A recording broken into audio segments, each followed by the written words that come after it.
O livro de Josué.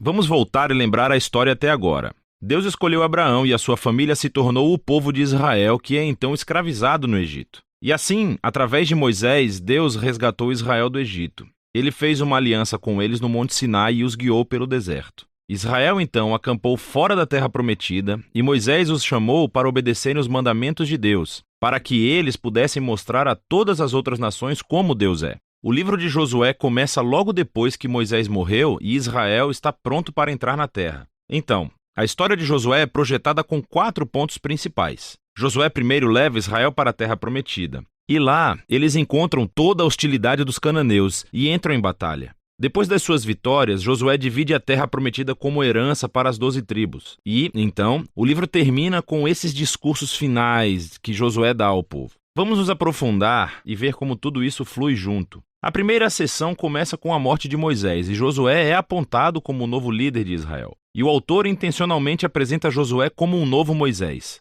Assim como Moisés, Josué chama o povo a obedecer a Torá, o que significa obedecer aos mandamentos da aliança que foram dados no Monte Sinai. E então Josué envia espiões para a terra, assim como Moisés fez em Números, capítulos 13 e 14. A diferença é que as coisas dão muito mais certo dessa vez. De fato, até mesmo alguns cananeus se convertem e seguem o Deus de Israel. Josué então lidera todo Israel através do rio Jordão e para a terra. Assim como o mar se separou para Moisés no Êxodo, aqui também o rio Jordão se separa e os sacerdotes carregam a Arca da Aliança, levando todo Israel com eles. Agora, no capítulo 5, a história muda. As pessoas olham de volta para as suas raízes como o povo da aliança de Deus. E assim, a nova geração é circuncidada e eles celebram a sua primeira Páscoa na terra. Mas então, eles se viram e se preparam para seguir em frente. E Josué tem esse encontro doido com o guerreiro misterioso, que é o comandante angelical do exército de Deus. E Josué pergunta: você está conosco ou é com nossos inimigos? E o guerreiro responde: com nenhum dos dois. O que mostra que a verdadeira questão aqui é se Josué está do lado de Deus.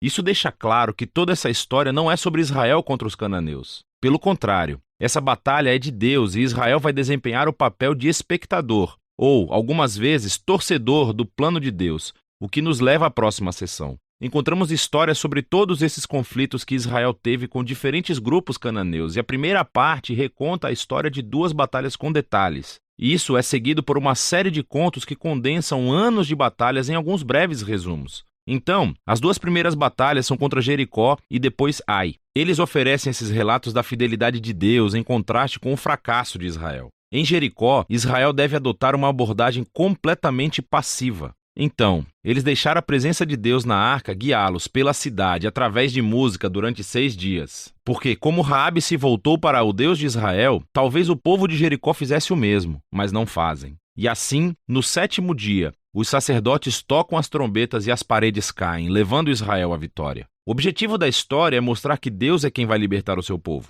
Israel simplesmente precisa confiar e esperar. Agora, a próxima história da batalha em Ai tem o objetivo oposto. Há esse israelita chamado Acã. Ele rouba de Jericó alguns dos bens consagrados que deveriam pertencer somente a Deus e depois ele mente a respeito disso. É uma jogada bem cruel depois de tudo que Deus fez por Israel. E assim, Israel vai para a batalha contra a cidade de Ai e eles são totalmente derrotados. E é somente após o arrependimento humilde e ao lidar severamente com o pecado de Acã que Israel ganha a vitória. E assim, juntas, essas 2 histórias têm um lugar na frente para mostrar um objetivo importante. Se Israel vai herdar a terra, eles devem ser obedientes e confiar nos mandamentos de Deus. Eles não recebem tratamento especial. Agora, a segunda parte dessa sessão começa com os gibeonitas, um grupo cananeu. E eles fazem exatamente o que Raabe fez. Eles se voltam para seguir o Deus de Israel e fazem paz com Israel. Isso está em contraste com todos esses outros reis cananeus que começam a formar alianças e coalizões e querem destruir Israel.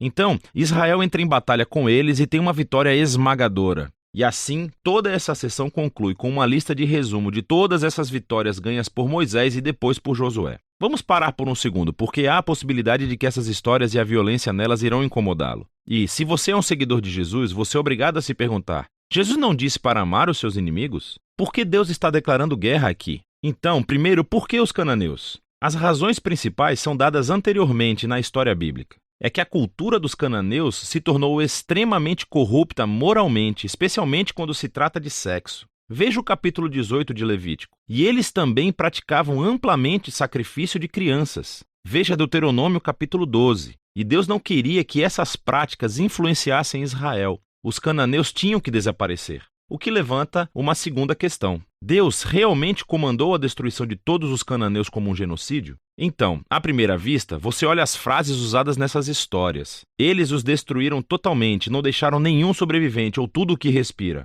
Mas à segunda vista, você verá que essas frases são claramente hipérboles e não literais. Então, volte ao mandamento original sobre os cananeus em Deuteronômio capítulo 7. É dito a Israel para primeiro expulsar os cananeus, mas depois destruí-los totalmente. E então, isso é seguido de mandamentos para não casar nem fazer negócios com eles. Você não pode se casar com alguém que você destruiu. Acho que você entende. A mesma ideia se aplica às histórias de Josué. Olhe de perto. Assim, por exemplo, nos é dito no capítulo 10 de Josué que Israel não deixou sobreviventes nas cidades de Hebrom ou Debir. Mas depois, no capítulo 15, vemos essas cidades e elas ainda são povoadas por cananeus. E então, o que estamos vendo é que Josué se encaixa em outros relatos de batalhas antigas, usando a linguagem hiperbólica, não literal, como parte do estilo narrativo. E assim, a palavra genocídio não se encaixa realmente no que vemos aqui, especialmente à luz das histórias sobre os cananeus que se voltaram para o Deus de Israel, como Raabe e os gibeonitas. Deus estava aberto para aqueles que se voltassem para ele.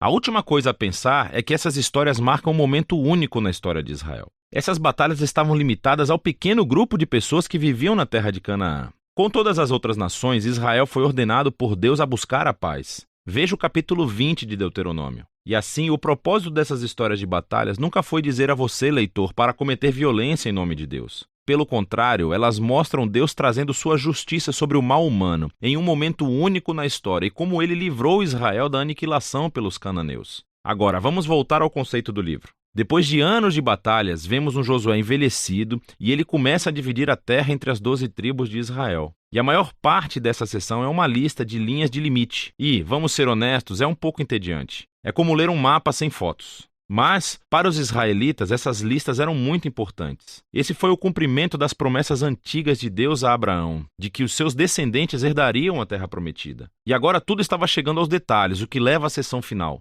Josué dá 2 discursos ao povo. Eles são muito semelhantes aos discursos finais de Moisés em Deuteronômio. Josué relembra-os da generosidade de Deus, como ele os trouxe para a terra e os resgatou dos cananeus. E assim, ele os chama para rejeitarem os deuses cananeus e serem fiéis à aliança que fizeram. Se fizerem isso, terão a vida e a bênção na terra. Mas se forem infiéis, Israel vai receber o mesmo julgamento divino que os cananeus receberam. Eles serão expulsos da terra para o exílio. E assim Josué deixa Israel com uma escolha. O que Israel vai fazer? Essa é a grande questão que paira sobre Israel quando termina a história. E esse é o livro de Josué.